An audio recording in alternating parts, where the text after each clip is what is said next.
Eh bien, je suis experte soft skills depuis 15 ans. J'aide les dirigeants, les entrepreneurs à développer leur leadership, leurs compétences transversales, que ce peut être aussi l'éloquence, la gestion du temps, l'intelligence émotionnelle. Et plus récemment, eh bien, ce sont les entreprises, les PME qui me sollicitent pour accompagner les changements organisationnels. Et tout ça pour augmenter l'efficience et le bien-être au travail. Eh bien, Vitamine Soft Skills est né il y a environ 5 ans. En tout cas, sa genèse a débuté en 2020, alors que quelque chose dans mon regard sur le monde, je me suis dit, le monde, il est devenu fou. Et j'ai eu besoin vraiment de revenir à l'intérieur, parce que j'ai toujours regardé le monde, j'ai toujours observé les comportements humains, les systèmes. Et dans cette période où j'ai vécu donc un tsunami d'émotions, j'ai eu besoin de faire ce retour à l'intérieur. Et ce qui se passait, c'est que j'écrivais des citations. Autant dans mon dialogue intérieur, de ce que je me disais de moi à moi, que parfois en dialogue avec d'autres personnes. Et à la fin de l'année 2020, j'ai donc collectionné cet ensemble de citations et j'ai publié un livre, parce que Vitamine Soft Skills est mon 12e livre, on va dire ça comme ça. Ça veut dire que 2020, j'ai publié le livre qui regroupe toutes les citations de l'année 2020. 2021, j'ai fait la même chose, 2022, 2023, 2024. Et je me suis dit, à partir de 2024, 2025, qu'il fallait que j'aille plus loin, c'est-à-dire que on va dire que les citations, c'est un peu comme des koans, ce sont oui, des vitamines, c'est comme pour la conscience. Mais je me suis dit, il faut aussi passer à l'action. Et j'avais envie de donner une contribution au monde de l'entrepreneuriat. J'ai beaucoup été inspirée par Emmanuel Duez du Boson Project, qui exprimait le fait que les grands changements sociétaux se font beaucoup par les entreprises. Et comme j'ai beaucoup été en connexion avec l'entrepreneuriat, je me suis dit, voilà, je vais donc offrir au monde de l'entreprise une contribution.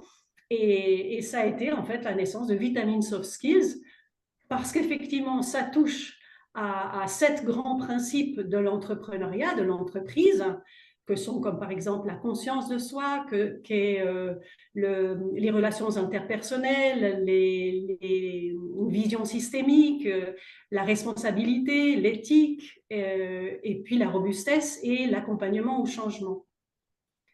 Et donc, en 2025, j'ai commencé à rassembler les citations qui étaient les plus pertinentes pour le monde de l'entreprise, avec chaque fois une invitation à l'action. Et donc, à partir de là, est né le 9 septembre 2025, Vitamine Soft Skills pour mieux vivre en entreprise à l'ère digitale. Soft skills, c'est le mot pour distinguer les hard skills, que sont les compétences, on va dire techniques, par exemple apprendre une langue, apprendre un métier. Et les soft skills, c'est ce qu'on appelle les compétences comportementales, transversales, c'est-à-dire c'est toutes les compétences dont on a besoin. Et pour moi, elles sont les fondations. Sans soft skills, on ne peut pas rajouter des hard skills ou des compétences dites dures, on va dire ça comme ça. Donc, soft skills, c'est tout ce qui nous permet d'être en relation avec soi, avec son leadership, sa posture, et en interrelation avec les autres, les systèmes, les environnements.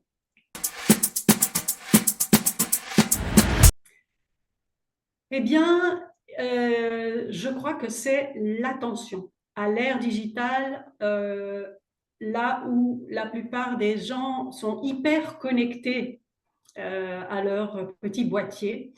Et comme le dit Raphaël Zafran, qui est le responsable de formation de l'Université de Genève, l'attention sera la super compétence du 21e siècle.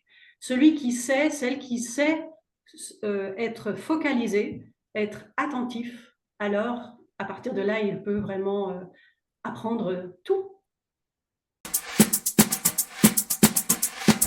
Pour certains, ça dépend des collaborateurs, mais pour certains, c'est le manque de reconnaissance de leur travail. Et donc, ils vont cesser d'être engagés dans la démarche. Et malheureusement, ce que je crois épuise beaucoup les relations en général, c'est le gossip, c'est-à-dire comment on appelle ça, les commérages, quand on est envieux ou quand on veut tirer la couverture à soi. Donc toute cette mécanique relationnelle épuise beaucoup les gens parce que finalement il y a un surinvestissement vis-à-vis de la hiérarchie pour avoir des bons points. Et ça, c'est un comportement que je trouve assez infantile, en fait. Je crois qu'aujourd'hui, on est dans une transition, dans une potentialité de redéfinir nos relations interpersonnelles avec quelque chose qui est une posture qui est beaucoup plus de l'intrapreneuriat, c'est-à-dire quelle valeur j'apporte à l'entreprise. Et je ne suis plus dans des petits jeux mesquins de oui, je vais prendre ce poste. Je crois vraiment qu'il y a une mutation des entreprises et des organisations, et c'est une bonne chose. Je pense que quand on peut se relier à une entreprise ou une organisation ou à un mouvement qui nous permet d'apporter notre contribution et d'impacter le monde. C'est ce que demandent beaucoup les nouvelles générations, c'est d'avoir du sens et un impact sur le monde. Si l'entreprise dans laquelle je travaille continue à fonctionner comme les modèles hyper hiérarchiques et au service comment est-ce qu'on appelle ça, des conseils d'administration ou de ceux qui financent, il y a peut-être moins d'engagement. On est plus, bon, je vais là pour gagner de l'argent, mais je pense qu'il y a de plus en plus d'entreprises maintenant qui changent leur modèle de gouvernance. Et ça aussi, c'est une bonne nouvelle. Parce qu'il y a une citation qui dit une forêt qui pousse fait moins de bruit qu'un arbre qui tombe. Et aujourd'hui, dans le monde, que ce soit dans les entreprises ou au niveau macro-politique, il y a beaucoup d'arbres qui tombent. Et en même temps, il y a énormément de forêts qui poussent, des nouveaux projets, des nouvelles entreprises régénératives, des entreprises symbiotiques, des entreprises avec une économie circulaire. Et là aussi, c'est une excellente nouvelle. Actuellement, on vit une période de saturation cognitive, de saturation de l'information. Et ça, donc ça veut dire que tout le monde est touché par ça. À l'époque, je dirais il y a une quinzaine d'années, quelqu'un qui tombait en burn-out, il avait certaines caractéristiques, comme par exemple des valeurs très élevées, un besoin de perfectionnisme, des choses comme ça. Aujourd'hui, le burn-out, tout le monde peut être atteint de cela, même des jeunes. Avant, c'était beaucoup plus les personnes plus âgées. Aujourd'hui, ça peut être n'importe qui. Et donc, à l'ère de la surinformation, avec l'hyper-digitalisation, eh bien, c'est le signe effectivement qu'il y a besoin de se reconnecter à soi, à l'intérieur, plutôt que d'être toujours le regard porté vers l'extérieur. En 2002, j'ai écrit une citation qui dit la chose suivante: la dérive des progrès technologiques en matière de communication, c'est quand les gens sont frénétiquement connectés au monde et dramatiquement connectés à eux-mêmes. Donc je pense qu'effectivement ce livre aujourd'hui, dans son format qui est un format peu classique, ça veut dire que vous pouvez l'ouvrir au hasard, il y a des questions de coaching, il y a des invitations à l'action. Ce livre ne va pas être un énième livre de management ou de leadership, mais au contraire quelque chose à dose homéopathique, d'aller régénérer de l'intérieur, d'aller donner des petites... C'est pour ça que je l'ai appelé vitamine, parce que le titre, j'aurais pu l'appeler leadership éclairé ou quelque chose comme ça, mais vitamine parce que c'est des petits coups de fouet à la conscience, des petits coups de foudre qui nous amènent à dire « Ah, waouh, oui, effectivement !» Et on peut se reposer à l'intérieur, se reposer les bonnes questions, prendre un peu de recul par rapport à ce qu'on vit, par rapport à ce que l'on fait dans une entreprise, et pour retrouver de la clarté, de la lucidité et retrouver le chemin, parce qu'on a perdu nos repères et on va continuer de perdre nos repères. C'est le monde dans lequel nous vivons, c'est-à-dire qu'il n'y a quasiment plus de repères. Tout est en train de s'effondrer. Et alors, moi, et c'est en tout cas ce que j'ai envie de faire, c'est de porter ma voix et ma contribution dans les projets émergents. Et ce livre, eh bien, c'est un outil pour cela, pour aider les organisations à émerger, à créer des nouvelles relations et des nouveaux modes de gouvernance. Pendant l'écriture, alors l'écriture évidemment, elle s'est étalée en plusieurs années.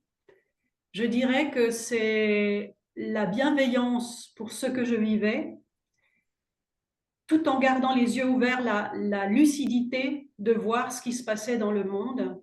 Donc c'est l'amour et la conscience, je dirais ça comme ça. Lorsque j'avais terminé l'écriture et que j'ai envoyé le livre pour solliciter une préface à Darius Azarpé, qui est responsable RH d'un grand groupe de distribution à Genève, la préface qu'il a écrite m'a fait pleurer, en fait.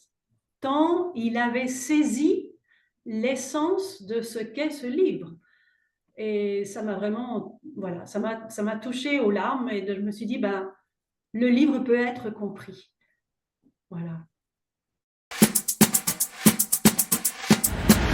Ça pourrait être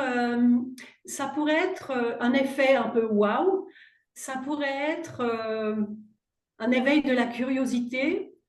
En fait, il y a quelque chose de l'étonnement paisible. Voilà, l'étonnement paisible, ce serait ça.